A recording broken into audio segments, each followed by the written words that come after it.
Hi and welcome to Thriver TV, the place to break free from narcissistic abuse with quantum tools and understandings. I want to talk about this, about love relationships and that fear that we can have after being narcissistically abused.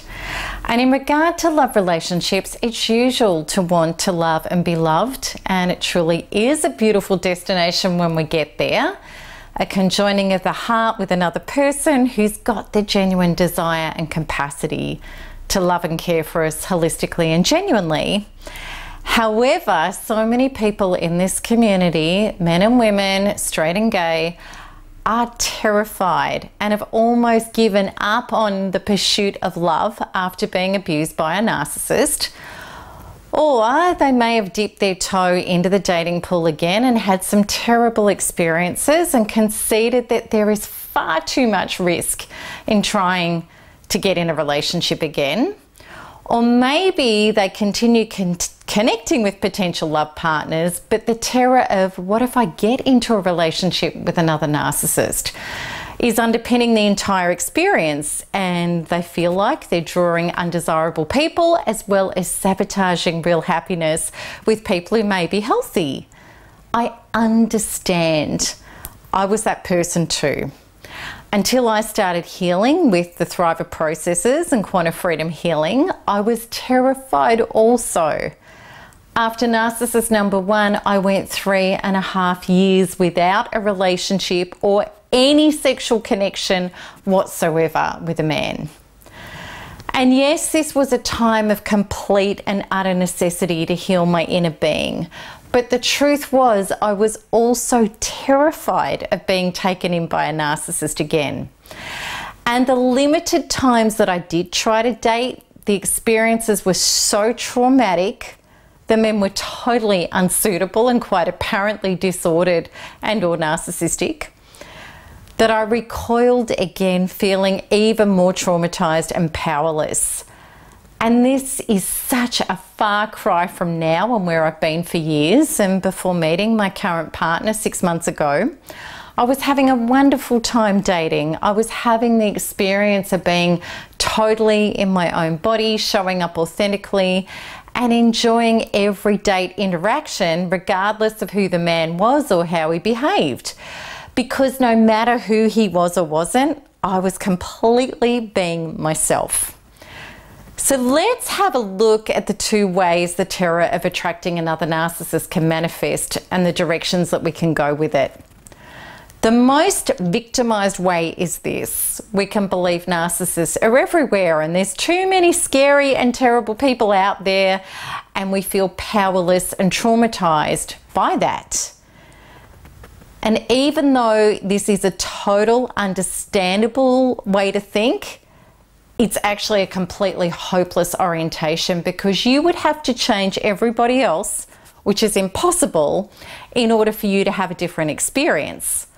So truly, the more empowered approach to this question is something like this. What if I am going to attract another narcissist? Because now we're getting back into our power and we're turning our attention onto the only person we ever have the power to change in order to change any experience in our life, which of course is ourselves.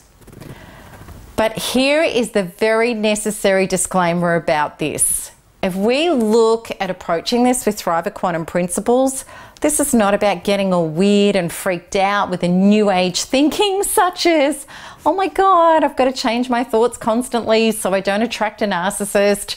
I've got to monitor them. I've got to think about them. I've got to be on top of it all the time. That's just ridiculous. And the more worried you get about that, the more you hand power over to that anxiety, and you're certainly not working on and healing the real reasons why you're still locked into patterns of fear of abuse. The true way home with this are questions such as this one. What wounds within me are not allowing me to be anchored as a secure adult in my body so that I can show up authentically, trust myself, have the difficult conversations when necessary, be honest, confront, and flush out people who are narcissists, and know I am perfectly capable of keeping myself safe. You see, this is the deal. Whenever we hand power away by saying people are this or people are that, or people are not this or they're not that, what we are really saying is my happiness and life is determined by other people. And that's just so wrong town. It's a completely false premise. We determine our own reality. If we are not taking responsibility for that, because we are determining our own reality, then rather than be in charge of our life, other people are going to mess with it. They're going to be in charge of it. And your susceptibility to be prey for that is incredibly attractive to narcissistic abusers. Let me give you an example of what my underdeveloped self used to do with dating, and then what my thriver self did, so that my examples can help you develop and be safe as well. The old Melanie, whilst dating, did not show up. She was terrified about what other people would think, which for me really was the fears of the acronym CRAP. If I am myself, people will criticize, reject, abandon, or punish me. They'll crap on me. And naturally, these were my underdeveloped, unhealed childhood wounds. And you might have seen the previous Thriver episode I did on this topic. So here is the perfect example. It's a true story about one of my dates. He was younger than me. He was handsome, successful, very charming. I was attracted. And when I was on the third date with him, I was very focused on listening to the real person rather than being caught up in the aesthetic glamour of him.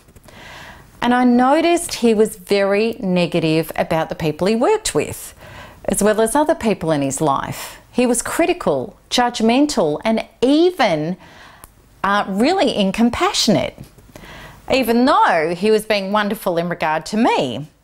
And when I went for a bathroom break and came back, he asked me what I thought about how our date was going and what I thought about him. And I told him the truth about what I'd observed. His reaction was explosive. He verbally lashed out. I'd hit a narcissistic trigger. He declared the date was over and he left the restaurant. Now, I was thrilled, totally thrilled. I dodged a massive bullet. This was punching the air stuff for me because I completely stood in my power of authenticity. I'd confronted something that felt off, and it always does. Our intuition always warns us.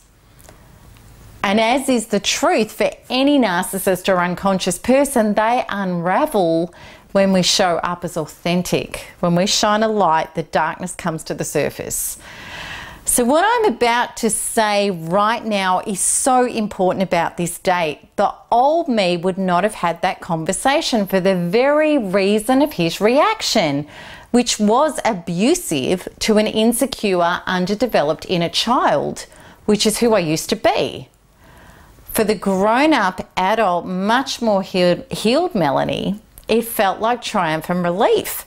It was like this: how awesome to discover now that he could not handle any threat to his ego and was so unconscious, there is no way we could have ever have had an honest relationship of growth and mutual connection. Also, in relation to the old Melanie, and if I'd said something and he'd stormed out the way he did, she, the old Melanie, would have felt abandoned and shattered, and it would have really triggered off scarcity fears, something like this. Oh no, maybe a man who ticks so many of my boxes won't ever show up again. I shouldn't have set him off. Maybe it was me who was wrong. I should have shut up. I should have given it more of a chance. Those are the sort of things that would have run through me. However, as Thriver Melanie, I know I'm unlimited. And I know that I am co-partnering and co-generating with all of life in existence. And I just up-leveled with all of life, my choice and intentions with men, and sent a very clear message about what is my truth and what isn't.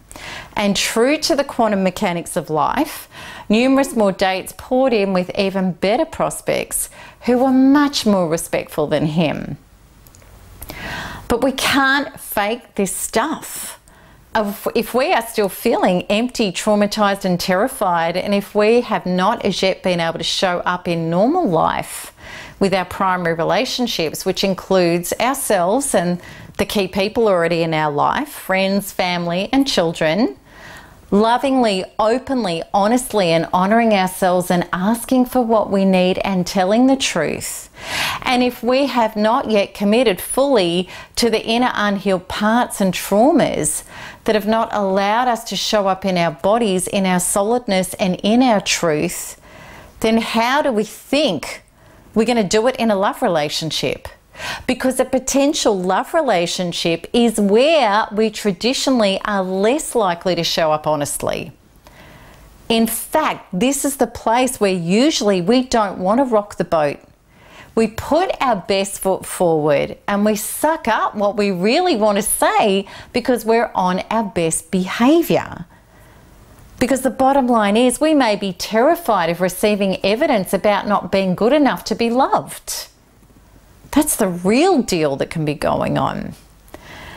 Yet as thrivers, we are working on our inner being. We're releasing trauma purposefully. And we're filling up with the well-being that we can access from our superconscious, which is what the shift process is all about. We're healing beyond where we were existing before, and we are totally in the soul space of I am filled with self-love and self-approval. We know we already have a metaphoric, well-stocked kitchen supplying ourselves with nutritious banquets. So why on earth would we accept a greasy pizza just because it smells good? We wouldn't. And I hope this episode truly is food for thought. Pardon the pun. It's about realizing we can truly do something about the fear. We can work on ourselves so that we become fearless, so we can back ourselves, so we are working closely with our inner being, which is an episode I'm going to be doing very soon. And we are showing up authentically without any fear of repercussions. That is when we are free of fear. That is when life starts removing the false selves from our path quickly and easily, just as my experience on that date happened, and replacing them with true selves, because we are being one ourselves. It's quantum law, so within, so without. It truly is. So I hope you enjoyed this episode, and please pass it on to other people who you know may still be terrified of future narcissists. And that's it from me for this one. So keep smiling, keep healing and keep thriving, because there is nothing else to do. Lots of love. Bye-bye.